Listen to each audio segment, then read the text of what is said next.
Assalamualaikum warahmatullahi wabarakatuh. Saya ingin berbagi tentang sebuah kisah yang sudah diceritakan oleh Pak Ari Ginanjar tentang bagaimana cara pandang kita tentang hidup. Cara pandang kita tentang hidup diibaratkan cara memandang lebah dan cara memandang lalat. Lalat dan lebah jenisnya sama, sama-sama serangga. Tapi walaupun jenisnya yang sama, lalat dan lebah ini memiliki kesukaan yang berbeda. Lebah, kemanapun dia pergi, dia akan selalu mencari yang indah, yang wangi, yang sedap, dan yang manis. Makanya, lebah bisa menghasilkan hal-hal yang baik dalam dirinya. Dia bisa menghasilkan madu yang sangat berguna bagi manusia. Berbeda dengan lalat, mata, naluri, dan penciumannya dirancang untuk mencari hal-hal yang kotor, hal-hal yang busuk, yang amis, dan yang bau. Karena lalat menyukai hal-hal yang kotor dan bau, itulah sebabnya lalat selalu meninggalkan kuman dimanapun dia berada. Lebah dan lalat, ketertarikan mereka terhadap kotoran maupun bunga tergantung dari matanya. Mata lalat didesain hanya untuk menemukan hal-hal yang kotor. Walaupun dia berada di tempat yang bersih, indah, dan wangi, tetapi dia tetap akan mencari sesuatu yang kotor dan bau. Berbeda dengan mata lebah didesain untuk selalu melihat yang indah dan yang wangi.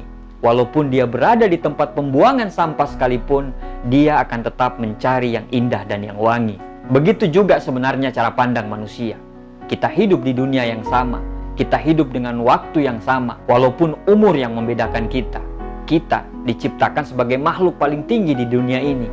Cara kita memandanglah yang membedakan tingkat kesuksesan dan kebahagiaan seseorang. Orang dengan pandangan yang buruk pasti akan selalu mencari masalah di setiap solusi hidup.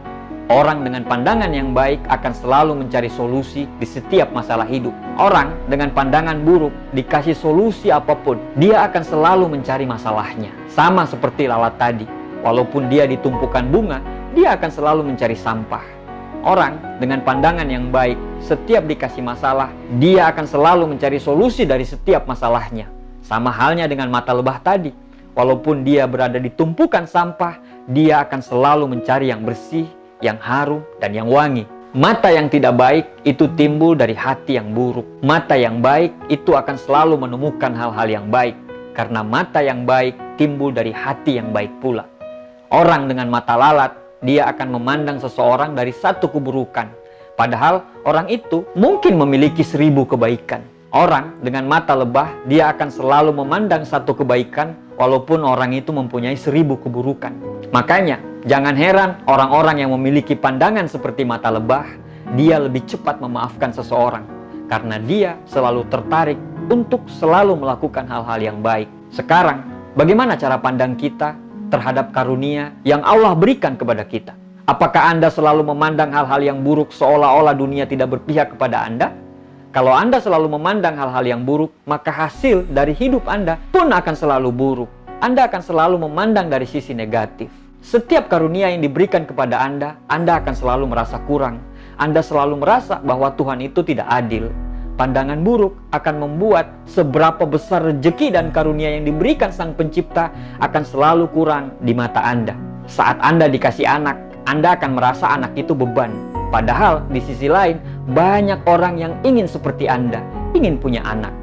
Saat dikasih kerjaan, Anda merasa penghasilan Anda tidak pernah cukup. Padahal banyak sekali orang yang bermimpi bisa punya kerjaan sama seperti Anda.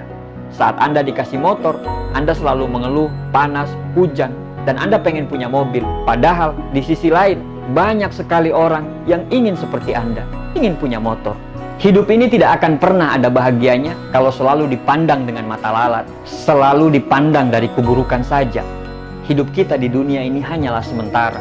Justru karena hanya sementara itulah, maka pandanglah hidup yang diberikan kepada kita ini sebagai karunia yang luar biasa.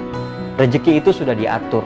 Bersyukurlah dengan apa yang kita dapatkan. Terkadang kita sering memandang seperti mata lalat. Yang kita lihat hanyalah tumpukan keburukan, ketidakpuasan, dan ketidakbahagiaan. Padahal kita sedang berada di tengah keindahan dari ribuan kebahagiaan. Mari kita memandang menggunakan mata lebah yang mampu selalu melihat kebaikan di tengah keadaan yang menurut kita jauh dari harapan. Hidup itu pilihan. Anda mau memandang dengan mata lebah atau memandang dengan mata lalat, itu semua tergantung dari cara Anda memandang. Terima kasih.